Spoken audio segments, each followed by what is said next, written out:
गिरिडीह के पत्रकार अमरनाथ सिन्हा पर टोल कर्मियों द्वारा जानलेवा हमले के बाद पत्रकारों और विभिन्न दलों में आक्रोश है। सभी ने घटना की निंदा करते हुए दोषियों के खिलाफ कठोर कार्रवाई की मांग की। नगर विकास मंत्री सुदिव्य कुमार सोनू ने भी अस्पताल जाकर अमरनाथ सिन्हा से मुलाकात की। वहीं भाजपा प्रदेश अध्यक्ष बाबूलाल मरांडी ने जिला प्रशासन से सख्त कार्रवाई की अपील की। मामला क्या है तो पता चला कि भाई कोर्ट से जब स्टे है वो हाई कोर्ट से, और इसके बाद फिर वसूली करना, ये एक प्रकार से रंगदारी उसको कह सकते हो या गुंडागर्दी कह सकते हो।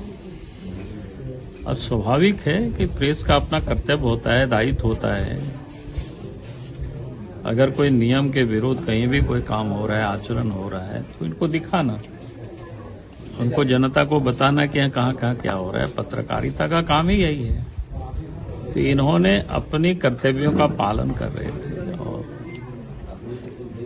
इससे अगर कोई गुंडा बदमाश कोई भी उनको लगता है कि भाई हमारे कामों में दखल दे रहे हैं, तो गलत है। और मैं कहूंगा कि भाई जिला प्रशासन को इस सारी चीजों को देखना चाहिए। उनका ये पहला ड्यूटी तो उनका बनता है। अगर कोर्ट से आदेश है कि भाई इसके टोल वसूला नहीं जाएगा और कोई इस प्रकार की सड़क पर गुंडागर्दी कर रहा है, वसूल कर रहा है, तो फिर उनका काम है रोकने का काम। लेकिन उन लोगों ने नहीं रोका, तो इससे ये भी मैसेज होता है कि उसमें ये सारे लोग भी इन्वॉल्व है कहीं ना कहीं, डायरेक्ट हो इनडायरेक्ट हो। और हम कहेंगे कि भाई पत्रकारिता के ऊपर हमला मतलब चौथा स्तंभ है लोकतंत्र के, उसके ऊपर हमला है। कोई इनके ऊपर, एक व्यक्ति के ऊपर ये हमला नहीं है। और इसलिए इसको सरकार को गंभीरता से लेनी चाहिए, प्रशासन को गंभीरता से लेनी चाहिए। और जिन लोगों ने भी इस प्रकार की हिमाकत किया है,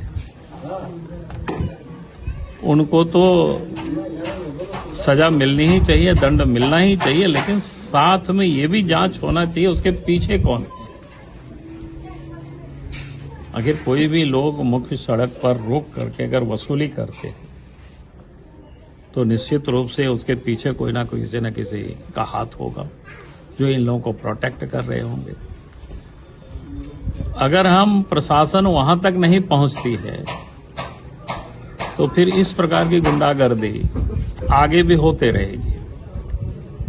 इसलिए मैं प्रशासन से यही मांग करूंगा कि जिन लोगों ने मारपीट किया प्रत्यक्ष, उनके ऊपर तो कार्रवाई होनी ही चाहिए, लेकिन साथ में उनके ऊपर भी कार्रवाई होनी चाहिए जिनके साह पर या जिनके प्रोत्साहन पर रोड में गैरकानूनी तरीके से वसूली किया जा रहा है, उनके ऊपर भी। और फिर ये भी जांच होनी चाहिए कि कब से वह वसूली हो रही है, कब बंद हुआ, कब से कितना वसूली हुआ है। इसकी भी तो कहीं ना कहीं कोई ना कोई आंकड़ा होनी चाहिए, जानकारी होनी चाहिए। सरकार को इस पर संज्ञान लेनी चाहिए, प्रशासन को। लॉ एंड ऑर्डर को लेकर सर किस तरीके से देखते हैं राज्य में? देखिए, लॉ एंड ऑर्डर का ये भी एक पार्ट है, समझिए।